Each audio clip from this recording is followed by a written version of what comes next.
for putting this on, League of Women Voters. Hello, everyone. My name is Javanka Beckles. I'm a children's mental health professional where I advocate for children and families to get the resources they need to thrive emotionally, physically, and socially. I served 2 terms on the Richmond City Council, where we passed a $15 an hour minimum wage and rent control and won $100 million in new taxes from Chevron. I spent my career in politics fighting for racial, economic, and environmental justice and the empowerment of working people. So when AC Transit workers asked me to run for a seat on the AC Transit Board of Directors to fight for safe working conditions and expanded service, I said yes.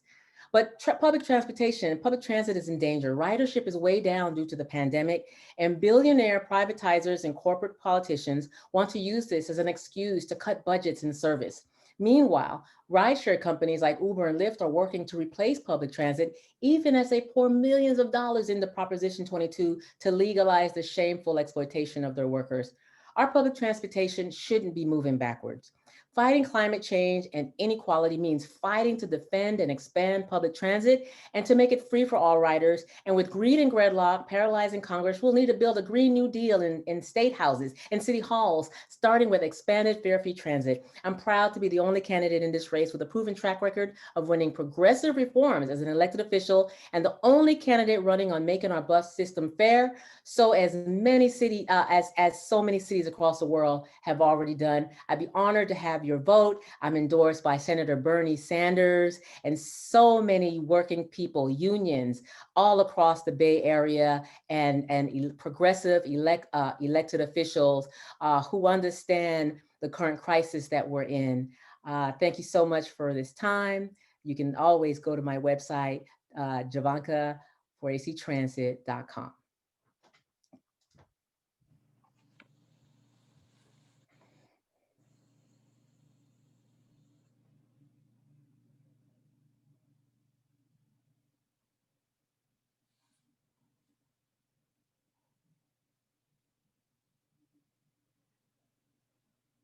I'm sorry, I forgot. Go ahead, Mr. Fong.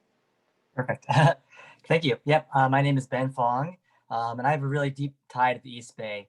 In the early 1900s, when my great-grandparents moved to Oakland, Chinatown, the road was shared by pedestrians, horse-drawn carriages, and automobiles. They couldn't buy a house due to racial discrimination, but they were able to get where they needed to go. In the decades since, highways have divided people along racial and socioeconomic lines. Proposed cuts to our bus system are taking us backwards. That's why I'm running to stop the bus service cuts and reinvest in AC Transit. We need to build dedicated bus lanes on San Pablo. We need to reinvest in electric buses, and we need to connect people to job opportunities. I'm a Stanford and Berkeley educated transportation policy professional, and I've helped dozens of cities implement bike share and other sustainable transportation options across the US. I'm going to ensure that our buses are on time, clean, and affordable. I've served you as a Berkeley planning commissioner and also as an Obama administration diplomat in Mexico, India, and DC. I helped coordinate the US global effort against the 2014 Ebola outbreak in West Africa. And that's some experience I want to bring to make our buses safe. I've also worked as an environmental officer at the Department of State to help reduce our CO2 emissions on a global level. And that experience has informed my motive to run for the AC Transit Board so we can make sure we reduce our CO2 emissions. I'm proud to be endorsed by the Berkeley Democratic Club, the Albany Democratic Club, Contra Costa Young Dems, East Bay Stonewall Democratic Club, the Victory Fund, Equality California, Bay Area Reporter, the APA Democratic Caucus of Alameda County, and individuals including BART Director Rebecca Salzman, State Senator Scott Wiener, Assembly members Evan Lowe and Rob Bonta, 4 Berkeley Council members, 4 Albany Council members and Mayor, Gabe Quinto of El Cerrito, and many others. So I'm running because I have a deep connection to the East Bay, and I believe in public transportation. So tonight I'm asking to earn your vote. Thank you. Thank you. And Director Wallace. Hi, my name is Joe Wallace. I'm president of the Board of Directors of AC Transit. I've been with AC Transit for 19 years now, going on 20. And the reason that I'm with AC Transit is because I help design and bring to service the 376, the first welfare to work bus line that was in California. Also, I helped design and structure the 72R, which is the express bus down San Pablo. I'm also a member of WICTAC and many other organizations as far as my duties are concerned. The American Public Transportation, APTA, I make sure that I'm an active member with APTA to learn what's going on with bus transportation around the country and around the world. As a person, transportation is my life. I'm transit dependent for one. I don't only help to make policy for the company, I also ride the buses. If there is a problem and I'm on the bus, pull out my cell phone, call the general manager and solve it instantly. If there are riders waiting at bus stop, I make sure the buses come to pick them up. The AC Transit is very important to me. And the reason it is very important to me is more than just a political statement or a political seat. It's a way of life. And until people come to the realization that public transit is needed, we will always have a problem. When everything else breaks down, like when BART stops going through the tunnel, they call us at AC Transit. We have to get them back across the bay. I realize that now public transit has had a hard hit since COVID, but we at AC Transit have been doing everything in our ability to help the riders get to what they need, especially the essential workers. Thank you, candidates. And now we will start the questions. The first question, you'll each get an opportunity to answer every question. We'll begin with Director Wallace, and this is the question. We understand that we are currently sheltering in place, but before COVID-19, how frequently did you ride the bus, and what was your experience as a rider?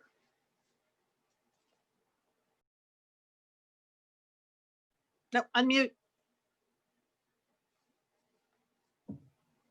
Before COVID-19 and during COVID-19, I have a second job. I'm a security official.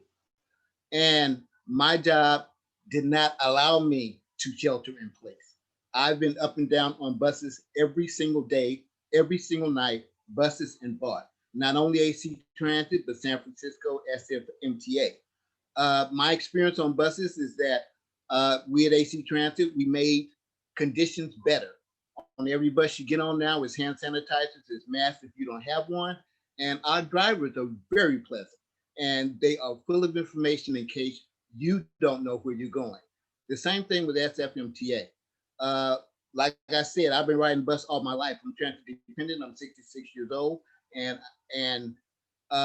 when it comes to riding buses, I ride buses throughout Contra, Costa, and if need be, if I'm at a conference or something in another state, I ride buses there. That's my mode of transportation. I've never have depended on a car.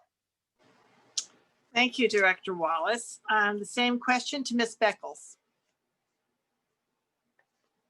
Would you like me to repeat the question? Yes, please. Unmuted. Okay. We understand that we are currently sheltering in place, but before COVID-19, how frequently did you ride the bus? And what was your experience as a rider? Before COVID-19, I did not ride the bus often, but in my line of work, working with at RIF or resource children who are resource dependent, who don't have the resources that they need, I rode it often to show my kids, this is how you ride the bus, this is how you get around, this is how you have transit freedom. But I do want to emphasize the fact that if being transit dependent were a main qualification for this position, the workers would not have asked me to run. But they asked me to run because of my proven track record of being a champion for working people and for those who are most disadvantaged in our community. And that's what I bring, my qualification, my track record, and my passion for justice. And I'm really proud to have their support, which is why I have the support of so many other working people in this race. Thank you, Ms. Beckles. Mr. Fong, would you like me to repeat the question? Sure. Okay. We understand that we are currently sheltering in place, but before COVID-19, how frequently did you ride the bus? And what was your experience as a rider? Yep. So I'm a daily AC Transit rider. I'll take the 52, the 72, the L, the G, the LA, many different buses. My experience really has been, I feel like it has been very unresponsive to the needs of the community. That's why I'm fighting to save the 72 from cuts, because it is such a frequently traveled line.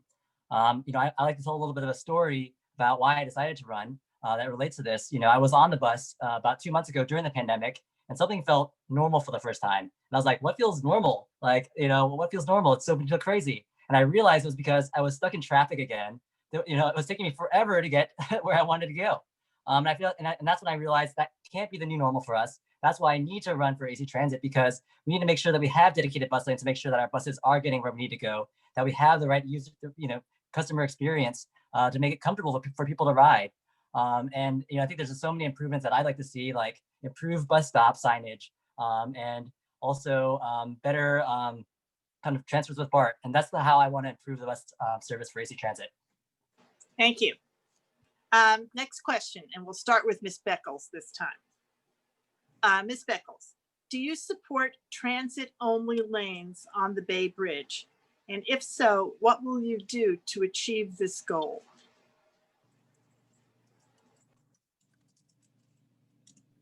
I do support transit-only lanes on the Bay Bridge, and that's why I also support a fare free system.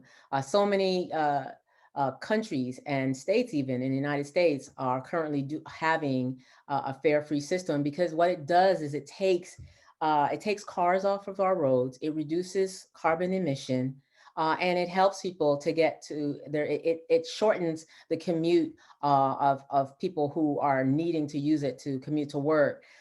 Data shows that, and that's why I believe that we should have a dedicated lanes. Let's get people out of their cars. Let's have it be fare free, and let's have it be on time. So I think that this is a way that we can address climate change at the local level. And so that's why part of my platform includes a Green New Deal, and that would be bringing jobs, so many construction jobs to the Bay Area. Thank you, Ms. Beckles. Mr. Fong, Yes. same question. Yes, I absolutely support dedicated bus lanes on the Bay Bridge, and as I mentioned, also on San Pablo, and also extending the dedicated bus lane into Berkeley on Telegraph. That was delayed, that we weren't able to get before. And I think of the candidates here, I'm probably the strongest proponent of dedicated bus lanes. I feel very strongly that this is the best way for us to meet our climate emission goals. And I think we also need to make sure that we are coordinating our bus rapid transit with protected bike lanes and also other last mile transportation options. I'm a transportation professional, so I look at these things. I have looked at all the proposals that the Alameda County Transportation Commission has sent out about the proposed BRT on San Pablo, and try to make recommendations there. I think there's a lot of great ideas out there, and I want to make that a priority for us. I think there's a lot of really interesting quick build options that we could do to kind of get us moving in that direction, because climate change can't wait. We need to get these bus lanes, dedicated bus lanes in there today. And I'm running so we can make that a priority. Thank you, Mr. Fong.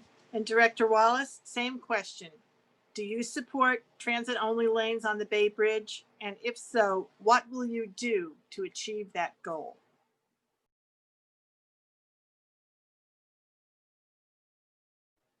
Unmute, please. We can't hear you. There you go. Yes, I do support dedicated bus lanes on the Bay Bridge.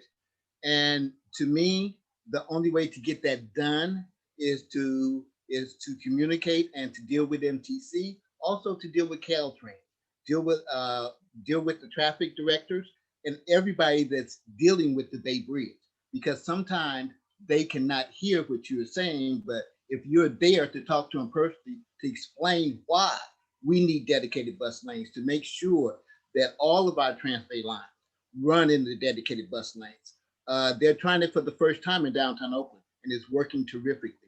We need dedicated bus lanes throughout every city that we service. And that way we can have reliable and on-time service. The next question, Mr. Fong, you'll be first. And this was touched on already. Do you support free bus service? And if so, what will you do to achieve this goal? Yeah.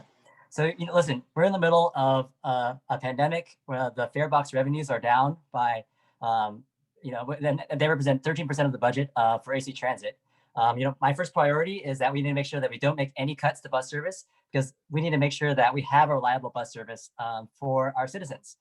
So I think for me, I want to make sure that we have the money to make sure that we ensure those lines. I'm open to the idea of fare-free transit, but I just want to make sure that we want to prioritize making sure that we have the lines available that we need. I also think that we do need to increase our subsidies for lower income and disadvantaged communities. We should do that today. We need to increase our transfers between BART and AC Transit. And also, I think we need to look into other ways that we can incentivize public transit. For example, getting companies to pay for public transit passes. Those are all options that I'd like to see to make sure that we have the access to people that really need it. Thank you, Mr. Fong. Next, Director Wallace, same question. Do you support free bus service? And if so, what will you do to achieve that goal? Unmute yourself, please. I support free bus service. In fact, during the starting of the pandemic, all the buses in Contra, Costa County were free. We are going back to regular fares, I think the 19th or the 20th. What we need to do is we need to have a transportation trust fund, just like they have the highway trust fund. That's the only way that free bus service will work, because we have workers that we have to pay benefits to. Where is the money coming from? MTC only gives us a small amount of money for us to operate on. The state STIP funds, they have cut them to the lowest point. Until we get the federal government and the state to realize that there are people out there struggling hard to get to work. Until that happens, free bus service will not happen, because we need money to operate. We need money to operate our divisions. We need money to operate our fuel cell program. So it sounds good, but you got to network with the people that have money to make it happen. Thank you, Director Wallace. And the same question to you, Ms. Beckles. You referred to this before. Yes, I absolutely support free bus service. In fact, I'm the only candidate running for AC Transit Board of Directors who actually have that as one of their #1 platforms. How will we do this? Well, we're going to do this because, first of all, less than 12% of the revenues, the bus revenues, come from fares. 70% of the riders are people of color, students, and the elderly. So we do this by fighting and voting, as so many working class people and union members are doing, voting no on Prop 22. But here's the important part. We have to vote yes on Prop 15 so that big corporations will pay their fair share of taxes. And that's how we pay for it. It's really simple. When corporations pay their fair share of taxes, we can have the resources that we need. $24 million of those resources from Prop 15 will go towards AC Transit. That's how we do it. It's simple. And that's why I'm the only candidate who wants a fare-free system so that everyone can have freedom to roam and travel. Thank you. The next question, and we will begin with Director Wallace. What steps is AC Transit taking to ensure that the COVID safety of its passengers? And what will you do to enhance COVID safety procedures? Well, what AC Transit is doing now is we're dealing with the airflow system throughout all the buses. It's the proven fact that if we run the air conditioner and we leave the top hatch open, that the air will circulate out through the back hatch and make the bus more ventilated for the passengers and for the driver. We also have safety shields installed in the buses now. So it's only so much you can really tell the driver, or it's only so far you can go on the bus. To me, to improve what we're doing, it takes more funding. It really takes more funding. And, to be honest, everything needs back to funding. And so far with the CARES Act, we have had some funding, and we use that money to sanitize and do everything we can with our divisions. Also make sure that our drivers and all of our employees have the proper equipment to deal with COVID-19. Although a lot of people saying this is not enough, we're doing above what we should be doing, to me, because we have masks, we have sanitizers on all of our buses. We have the plastic shields on all of our buses, so our drivers cannot be bothered or harmed or anything. So it's as long as COVID is around, there's going to have to be safety for drivers and for the riders. Okay, thank you. Thank you, Director Wallace. The same question to you, Ms. Beckles. Do you want me to repeat it? Yes. What steps is AC Transit taking to ensure the COVID safety of its passengers? And what will you do to enhance COVID safety procedures?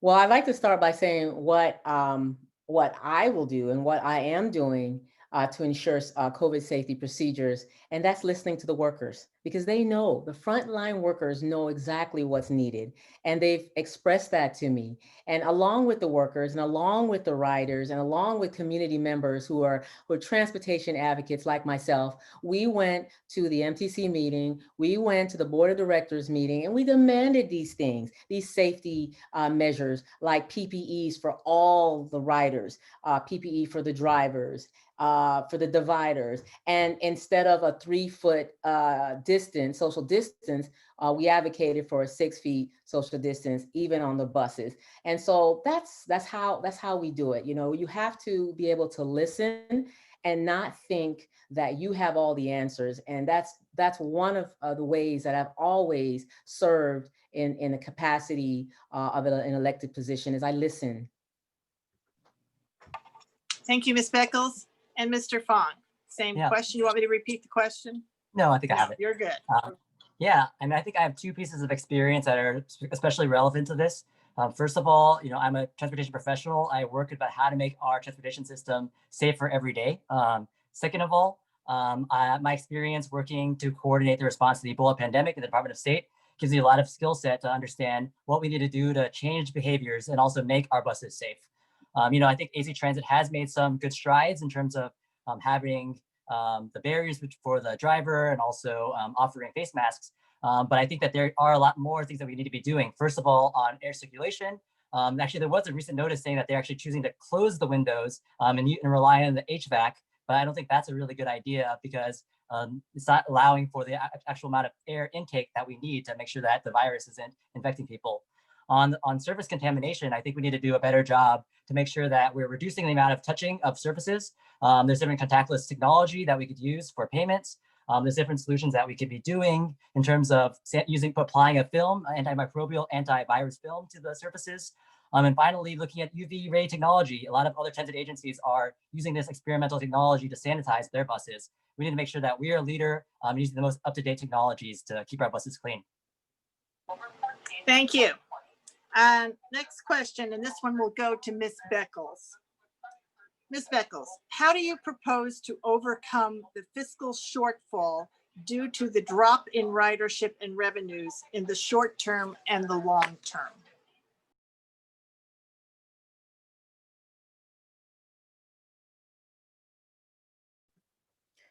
The fiscal shortfall, you know, is a serious issue.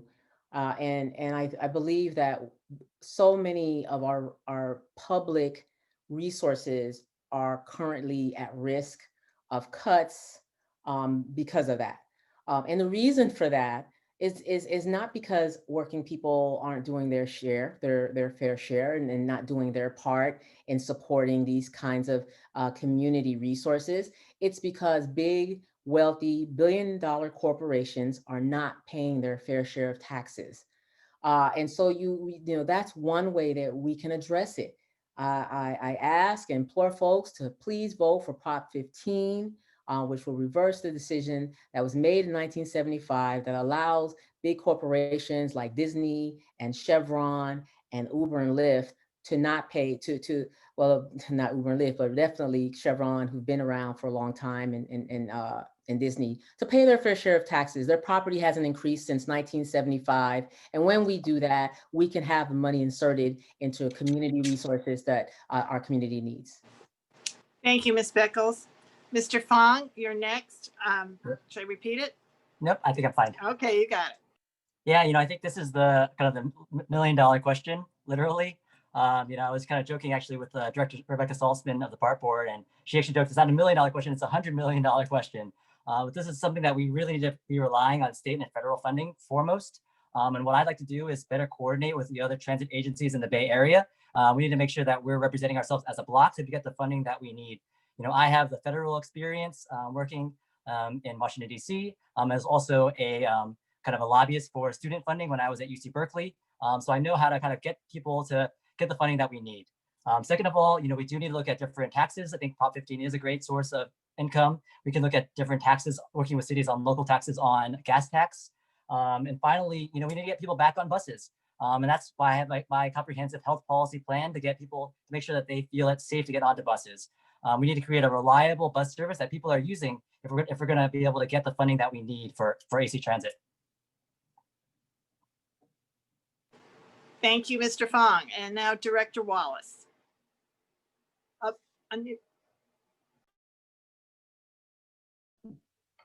Yes, I think we should always and continue to work through the American Public Transit Association. They're up in Washington every single day. They're working on transportation problems and transportation solutions. We should also, as we have been doing for the last 20 years, when we go to Washington, D.C. to ask for funding, we go as a group from the Bay Area together. We're all on the same page. We're all with one another, and we all visit the Congress offices together. That's the only way that they're going to realize that they have to deal with it. They have to give us the money to operate. We've been doing it for the last 20 years. The same thing with the state. When we go and ask the state for anything, we go together. We go as a united front. So they know that one company is not dependent on another company. We're all there together asking for what we need to make sure that the public transit dependent people, along with everybody else, the workers, the people that work at night. To me, I ask for more money for the ones that work at night because they have the hardest time getting to and from work. Thank you, Director Wallace. Thank you. Next question will go first to Mr. Fong. Mr. Fong, do you agree with how changes in routes are being determined? And if not, what would you do differently? Absolutely. So yeah, I think right now we're seeing bus cuts to really major service lines like the 72, the 51, the 65.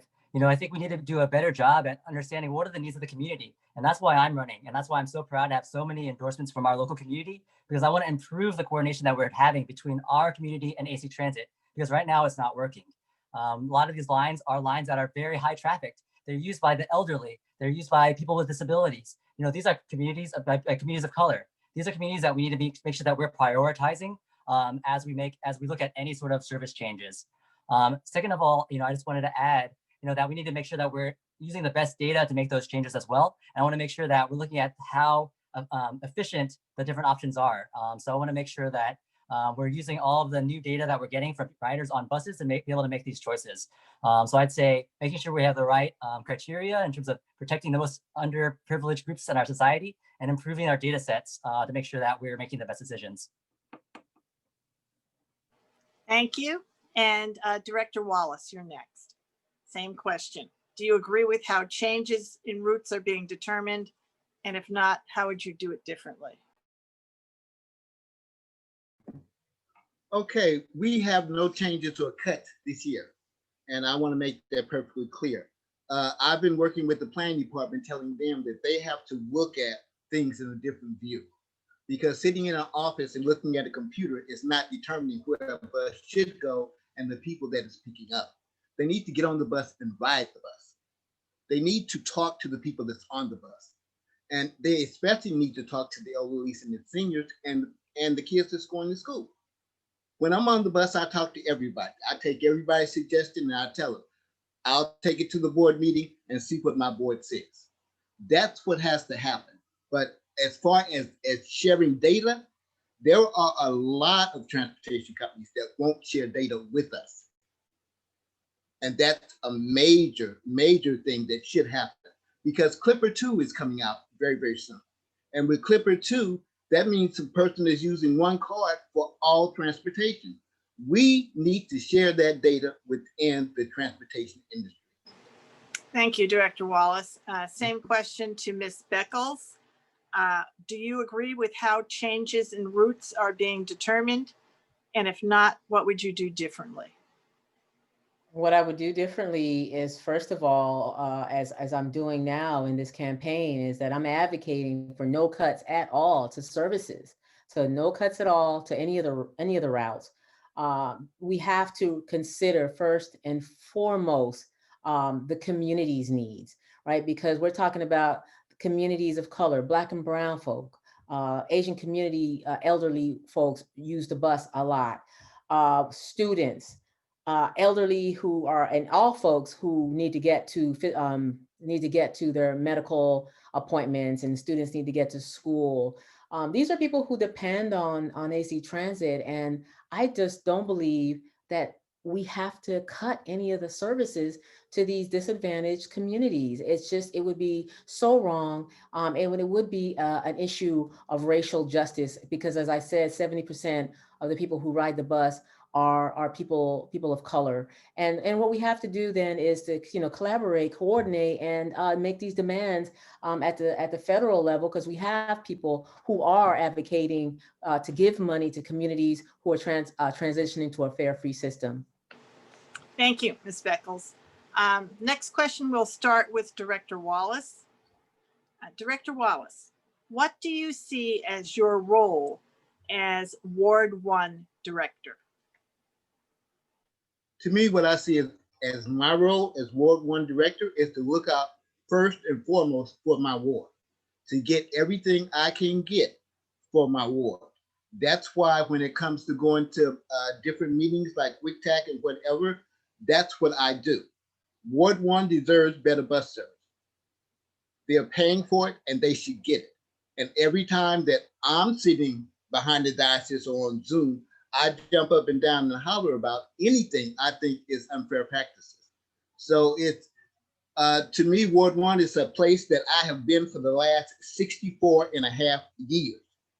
And the last 64 and a half years, things have changed, but they have not changed fast enough. And I'm trying to speed up that change so we get our just due for our tax dollars. Thank you, Director Wallace. Ms. Beckles, same question. What do you see as your role as Ward 1 Director? Well, my role is first and foremost looking out for the community and making sure that we have a system that is just and that is equitable and that is fair and that is not filled with austerity. It's going to be important for me to listen to the workers as well as the community, adopting a budget for the system, determining the service changes and the fare policies. It'll be my role to determine, the capital spending and the priorities. It'll be my role to create decisions related to other issues that the workers, the ATU workers, the ASPE workers and its members care about, right? And pressing staff to be more aggressive in standing up for the needs of its workers and its riders, in lobbying with MTC and state legislatures. And in order to do that, you have to have someone who understands, who knows how to collaborate, who understands the need to listen in order to get what we need. And I'm that person. Thank you. And Mr. Fong.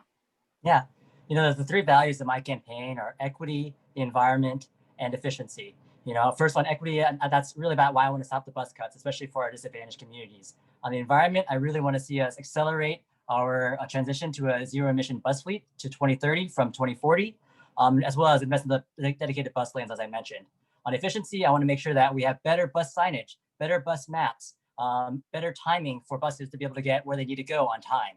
I also want to make sure that we coordinate better between our local cities and AC Transit. That's going to be another priority for mine. You know, in terms of my own background, you know, I'm a policy guy, I'm a transportation guy. That's why I'm running, because I have a lot of ideas, a lot of expertise in this subject, and I care. And I really want to look into the deep details of what can make our AC transit better on an incremental level, because that's the only way that we're going to make the change that we need, by looking very deeply at these policy proposals, trying out new ideas, and kind of continuing to push us forward. Thank you. The next question will begin with Ms. Beckles. And here's the question. Many riders are concerned about their personal and property safety. How can the AC Transit directors address the safety concerns of riders?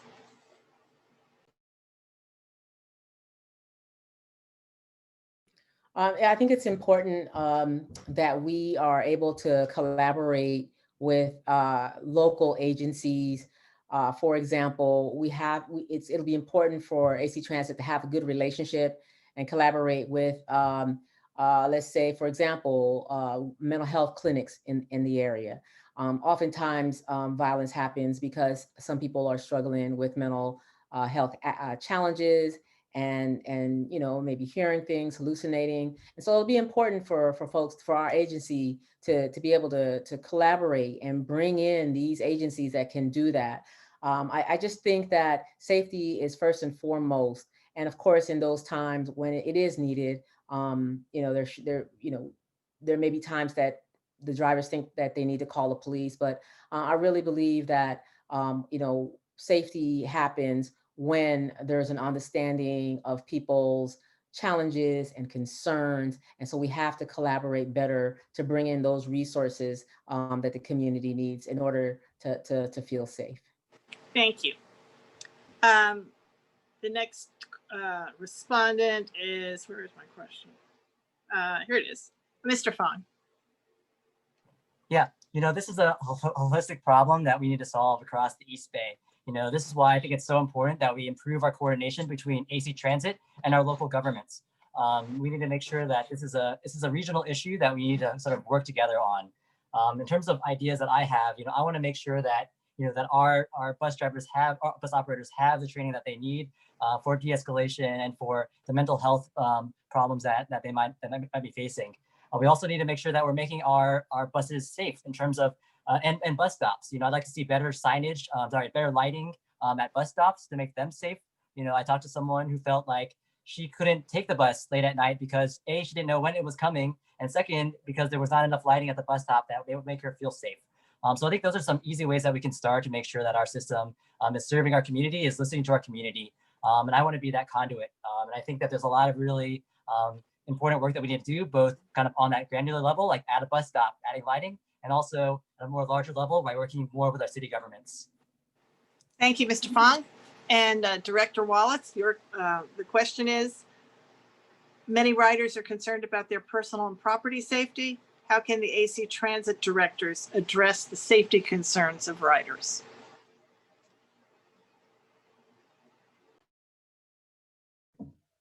The first thing, since I ride the bus and ride BART, we need to educate our riders.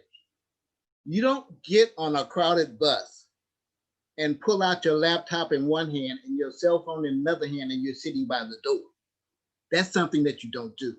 The riders need to be educated about how to take public transportation and how to keep yourself safe.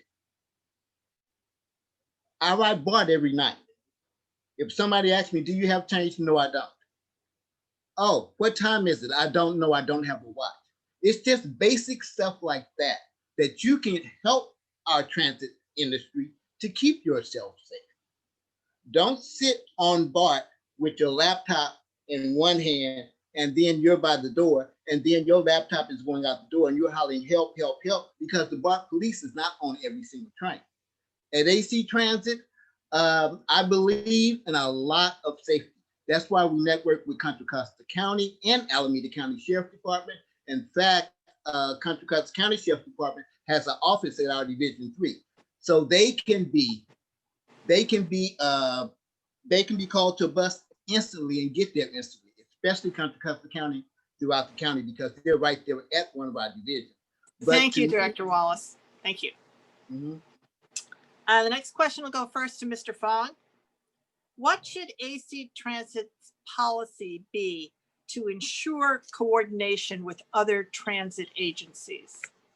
Definitely. Yeah, this is another major platform plank for me as well. You know, it's really inefficient right now to have the 20 some transit agencies across the Bay Area.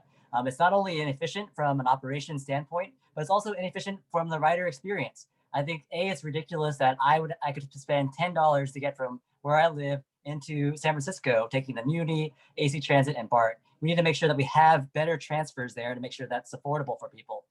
We need to make sure we have better time transfers to make sure, like, if I'm going to take the BART and need to get somewhere else, I can have that time transfer to get where I need to go.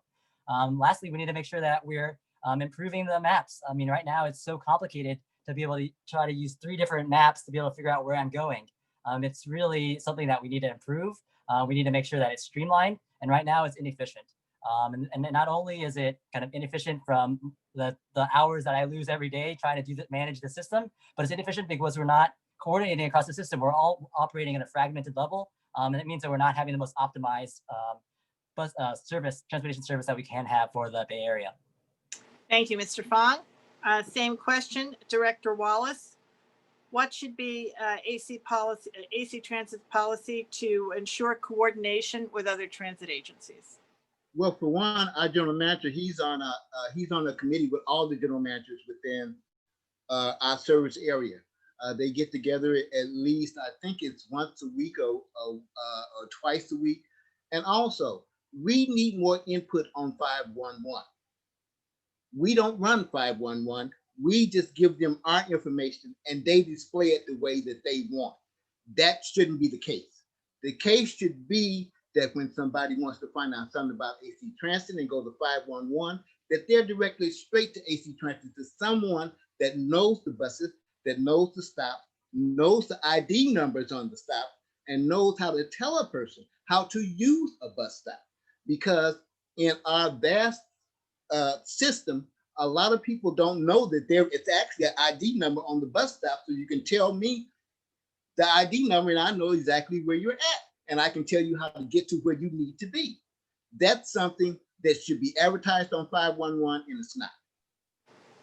Thank you, Director Wallace. Ms. Beckles, same question. What should AC Transit's policy be to ensure coordination with other transit agencies? I think that this is important. During my term on the Richmond City Council, 2 terms on the Richmond City Council, I saw how when you coordinate services with other agencies, you really get a really phenomenal results. We coordinated with the school district to have after-school programs and things like that. But I want to say that, I'm a wraparound facilitator for Contra Costa County. And this is what I do for a living. I coordinate multidisciplinary teams, teachers, police, social services, so many different agencies and providers in West Contra Costa County. So because I do this for a living, I realize the importance of doing this. But the most important thing, the best way, the policy, the way you are able to accomplish these things is you have to listen to the very people that it affects. And so the policy I believe that we need to have is to bring in the riders and bring in the workers and sit down and listen to them. What is it that they need in order to make the system better for everyone involved, all involved? Thank you. Thank you. The next question is going to go to Director Wallace first. And the question is, what role does AC Transit play in the last mile problem? And how can it help? Okay. Basically, what we have done is, especially at night and early morning, we instituted the 800 service. The 800 service runs all night long. It was designed to pick up where BART left off after they closed down. The 800 service runs throughout Richmond and Oakland, and also our starting times are early. Our pullouts are earlier. We're trying to do the best that we can as far as picking up our passengers. And we listen to our passengers. Like I said, when I'm on the bus and somebody has a suggestion, I tell them to tell me, and I take it straight to the board. And Also, let me mention, you have to be able to work with other people. You have to be able to coordinate with other people. Not only people, but you have to be able to coordinate with cities and states and the federal government. Because if you walk in there with an arrogant attitude, they're going to automatically push you out. Thank you, Director Wallace. Ms. Beckles, same question. Yeah, AC Transit really has not done a very good job so far of this last mile problem. And I really believe that it can do a better job. And I think that, that's where you have, I think that there could be smaller buses running on electric, which is what I will be fighting for and advocating, that we transition into these carbon, zero carbon buses before the actual goal. But what we don't need in this, to solve this problem, we don't need a last mile executive to be on the board, right? Because that would constitute a conflict of interest with my opponent. What we need are people who are independent, who are not connected to these kinds of businesses or corporations, because that definitely does constitute a conflict of interest. And in me, that you would not get that. In me, you would get creative solutions coming from the workers and the riders. Thank you. And Mr. Fong. Yeah, Last mile. Definitely. Yeah, I am a transportation professional. I work in last mile transportation. I joined, my organization because I believe there are ways to extend the reach of public transit. And I think that we can do that in a sustainable way and an affordable way. And that's really kind of the added advantage that I am bringing to the board. And of course, I think that I of course would recuse myself of many sort of conflicts of interest, but there aren't any public last mile transportation options. And that's why we need to do a better job to make sure that our public transit system is integrating with the bike lanes, like I mentioned, protected bike lanes. I want to see the protected bike lanes connected with the BRT, and other ways that we're connecting with sustainable transportation. There's a huge need for last mile transportation. In El Cerrito, for example, the last time the bus lines were cut in 2009, those bus lines never came back. People never had an opportunity to be able to get to the BART station, and now they still don't have those options. So we need to make sure we do a better job to improve that last mile transportation, because that's the only way that we're going to meet our sustainability and equity goals. Thank you, Mr. Fong. Director Wallace, same question. Last mile. What role does AC Transit play in the last mile problem, and how can it help?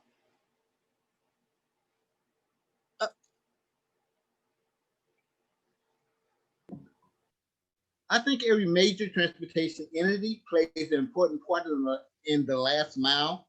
And the reason that I say that is because BART has paid us to run the 800 service for when they shut down, to make sure that their passengers and our passengers have a way to get to and from work and home at 2 or 3 o'clock in the morning.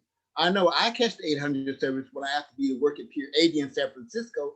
I catch the 800 right on McDonald at 5:45 in the morning. And when I get on the bus, it'd be packed.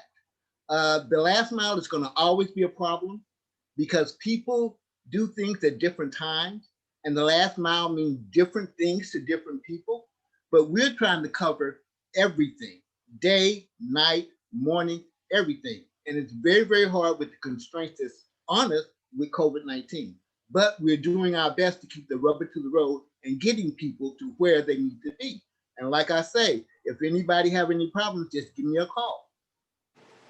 Thank you, Director Wallace. The next question will go first to Mr. Fong. How can AC Transit address assault against drivers? Well, that's a very important issue. We need to make sure that our bus operators are safe. I know actually already with the protective barriers that are going into place, that is going to start helping us move us in the right direction. I think we need to make sure that we are making sure that people are informed of the rules on the bus, make sure that they know that there are penalties for assaulting bus operators, and making sure that we're enforcing those, because there should be there should not be any tolerance for any attacks on bus operators, because they're the ones that are, they're essential workers. We need them to be able to get people where they need to go. And I think that as a director on the AC Transit Board, I'll make sure that the bus driver safety is a priority, and make sure that they have the tools that they need to de-escalate the situation, as well as any sort of backup measures that as necessary to make sure that they stay safe. So I think we need to have a combination of training and also behavior management on the buses to make sure that our bus operators are safe. Thank you. Same question, Director Wallace. How can AC Transit address assault against drivers? Okay, this is a good question because I've been pushing for monitors.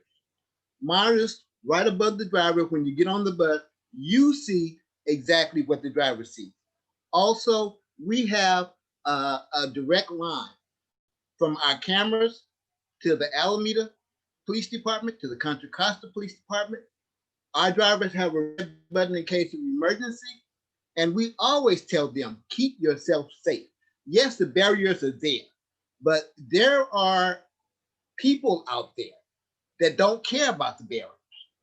I was on the bus one Sunday when a man, he got on the bus and he cussed out the driver. The driver, she turned off her bus, she got off, and the passengers took care of getting him off the bus so we can get to where we need to go.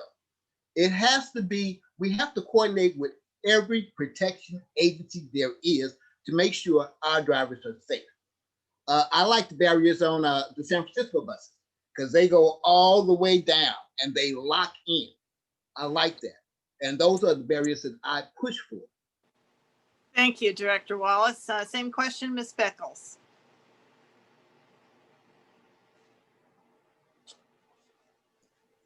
I think that the current system that's there to protect the drivers from COVID infection would also, serve to help protect, serve as a barrier to, to protect the drivers from attacks. I think having the cameras, is fine, but that's not going to protect them from immediate danger. It might be there to help them, state their case should something happen. So, but we don't want that. We don't want it to get to the point where we have to rely on the camera for the safety of the drivers. But I also want to just take this time to say that danger from passengers, that's not the only thing that the drivers have to deal with. They also have to deal with the dangers that come from their working conditions and poor working conditions, of which they're fighting for and of which they're demanding a board member who would listen to them to be able to address those working conditions that are dangerous. Thank you, Ms. Beckles. This question is going to start with Director Wallace. What does AC Transit need to do to leverage new technology platforms, such as to better communicate with riders and customers or achieve greater efficiencies and effectiveness? New technology platforms. It all comes down to funding. If we have the funding, we would have the top technology there is, but we don't. We're dealing with technology as best we can. We communicate with our riders as best we can. We have AC Transit alerts. We have the AC Transit paper that goes out. We also deal with Clear Channel. And a lot of people, they talk about the bus stops and the signage and everything. Clear Channel does that. We don't. The city does the lighting. We don't. That's why our communications with the city, with Clear Channel, and to deal with public works, to keep the bus stops clean. Every bus stop that I walk by, Clear Channel don't clean it, and the city don't clean it. And it's filthy and it's nasty. So there are a lot of different ways to really communicate with our drivers. As far as technology is concerned, I think the technology that we have in place now, because we just transferred over to a new system, it's going to be a great system because it deals with the rider in the mode of technology that they have with their phones on the bus. Thank you, Director Wallace. Thank you. Same question, Ms. Beckles.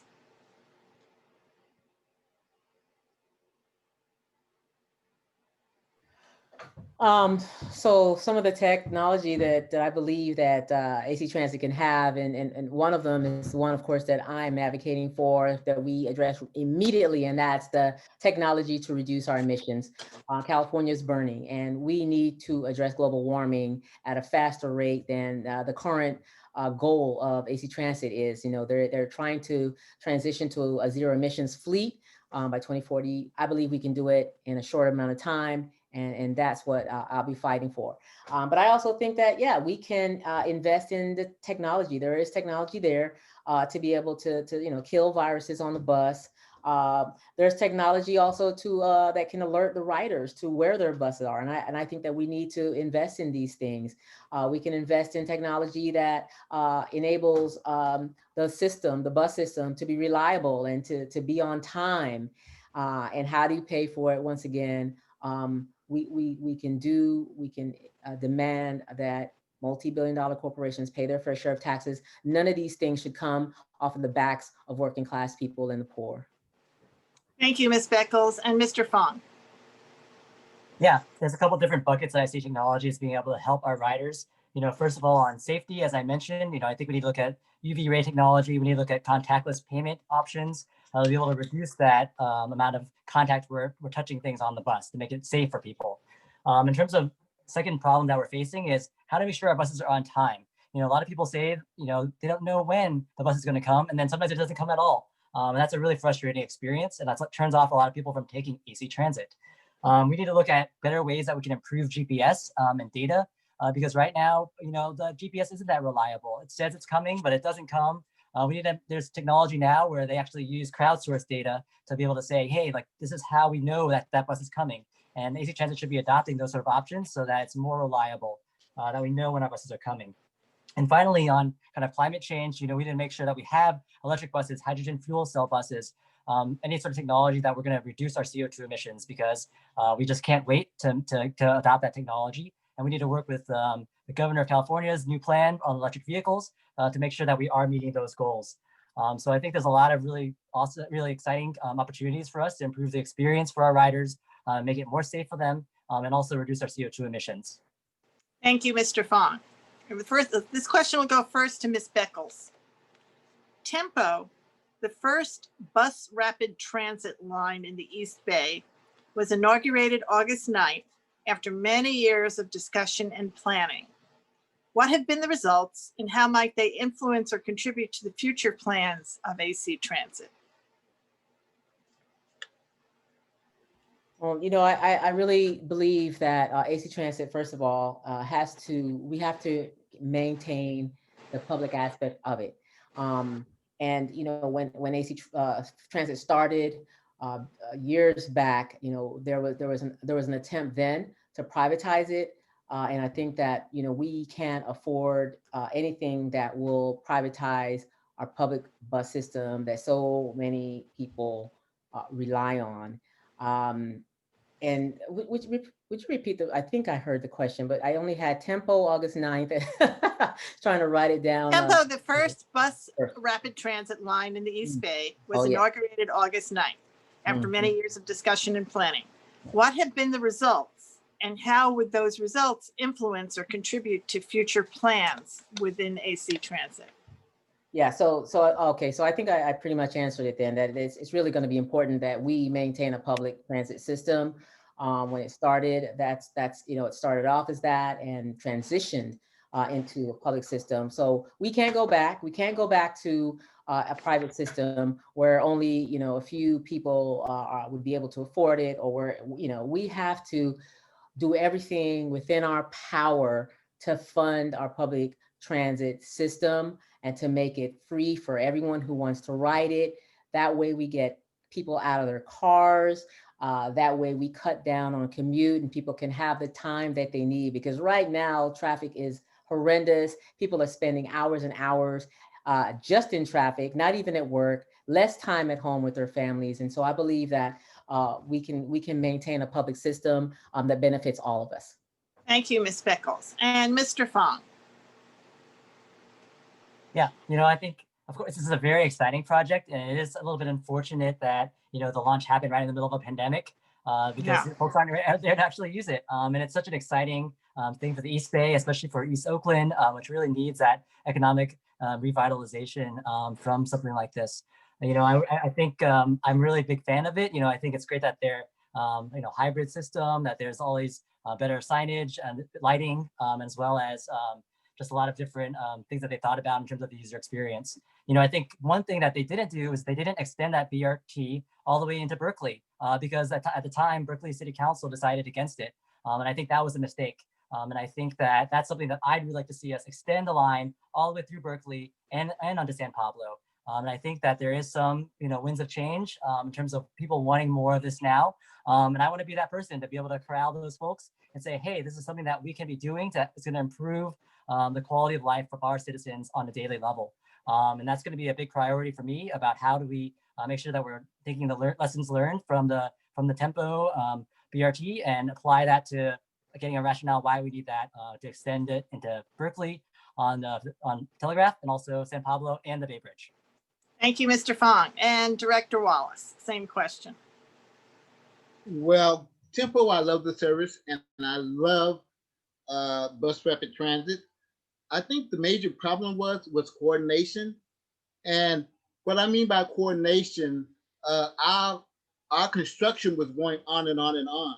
And the city of Oakland was also giving construction projects, construction permits to EMUD, to PG&E. So while our construction workers couldn't get in there and do what they need to do, PG&E was in there and we asked what's going on with the city. It needs to be better coordination with the city. It also needs to be better coordination with the contractors because we had a lot of trouble getting Tempo up and running because of the contractors.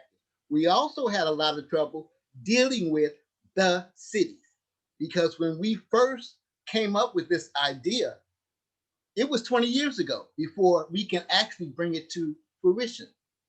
We had trouble with the Department of Transportation as far as money. Thank you, Director Wallace. Thank you. Now I'm going to give you the last question before we get to your closing round. And this question is different. It's a one-word question. You just have to give a one-word. That's a longer question. My part's longer. Yours is one word answer.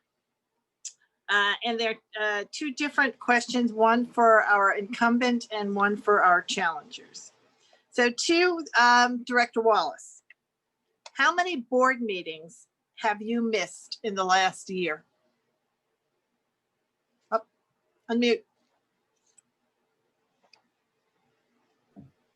I haven't missed any meetings in the last 19 years. Excellent, thank you. And to our incumbents, we'll start with Ms. Beckles. How many board meetings have you attended in their entirety in the last year? Ms. Beckles? Oh, let's see. Kind of hard to count on one finger. But I have been attending the meetings because I think it's important for me to understand the issues. I think it's important to understand the concerns and you know, the concerns of the workers as well as the riders. Oh, you said it was one word. Okay, so yeah, give me I would one. say it's been more. Okay, so I'd say more than about 10. You know, the last year. Okay. And the same question to Mr. Fong. How many have you attended in their entirety in the last year? Yeah, sure. You know, I think that I've attended a number of meetings for ACTC, MTC, and also AC Transit Board. 8. 8. All right, that's your number. Thank you. Before the candidates give their closing statements, I have a few remarks on behalf of League of Women Voters, Berkeley, Albany, Emeryville. Thank you to the candidates for running for office and for your participation this evening. I also want to thank the audience for engaging in our democracy. For further information about upcoming forums, the candidates, pros and cons, and positions on ballot measures, please visit the League's website, lwvbae.org or votersedge.org/ca. We invite you to join the League to help us engage voters and defend democracy. We do so much more than voter registration and education. Visit our website and social media accounts at LWVBAE. The deadline to register to vote is October 19th this year. You can register to vote online at the Secretary of State's website, sos.ca.gov. Remember to vote by mail or at the polls on Tuesday, November 3rd. This year, we are encouraging voters to vote as early as possible. Please see our website for more information about voting in this election. And now our candidates will make their 1-minute closing statements, and we will reverse the order that we began with. And that would be Mr. Wallace goes first, then Mr. Fong, and then Ms. Beckles. Mr. Wallace. I want to thank the League of Voters, the League of Women Voters, for all of the work that you do out the community. I know it's hard, and it's hard because of not having enough funding and everything. And as far as me and AC Transit is concerned, that's my love. That's why that I network with everybody I can. And I don't make it hard for them to get in contact with me at all. That's why I set up the phone system at AC Transit where you call my extension, it automatically goes to my cell phone and I don't miss a call. If I miss one, I return it. AC Transit means a lot. It means a very lot. That's why I've been on the board all these years. Because to me, helping the public is making sure that they have a ride, a clean ride, and a safe ride to where they need to go 24 hours a day. And I can attest to that because I used it myself 24 hours a day. I also want to thank the audience for listening to what we had to say tonight. Thank you, Director Wallace. Mr. Fong. Yeah, I'll end with the story. You know, I talked with someone who's a 3rd-generation Black Berkeley resident, and he wasn't able to, he missed the bus twice because he didn't realize the buses weren't coming during the pandemic. He had to buy a car because he couldn't afford to miss another day of work.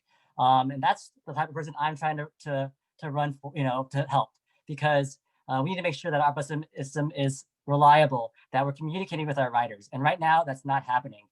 We need to make sure that our community is better represented at the AC Transit. My own background, I've dedicated the last few years of my life to sustainable transportation because I care about transportation. I understand transportation policy. And that's why I'm running, because we need buses to save our planet. I have a deep connection to the East Bay, starting with my great-grandparents. And I believe that my transportation and policy background is what we need on the AC Transit Board.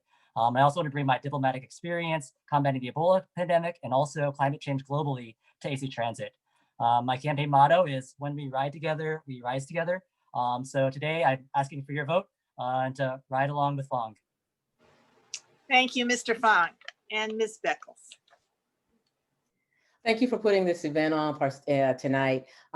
Folks, I'm not running on my own because I think I have all the answers. I'm running because workers and riders asked me to represent them. The fate of our public transit system is so important to racial, economic, and environmental justice because our society's most vulnerable members depend on public transportation as a way to get around and as a source of good union jobs, and because public transit is crucial to fighting climate change. That's why I'm running on the platform of expanded, fare-free, emissions-free service, funded by taxes on corporations and the very wealthy. The actual workers of AC Transit ask you to support them by supporting me in our campaign for justice. That's why our campaign has received the most support of so many labor unions, grassroots organizations, and progressive leaders, from the Alameda and Contra Costa labor councils and the building trades to the Wellstone Democratic Renewal Club and Our Revolution, to Berkeley Mayor Jesse Aragun, Danny Glover, former Berkeley Mayor Gus Newport, and Senator Bernie Sanders. I hope you'll join us in our movement to save and defend our public bus system. For more information, please visit our website, javanka4actransit.com. Thank you. Thank you. And thank you all. Everybody, please join me in a round of applause for our candidates. And thank you for attending, and good night.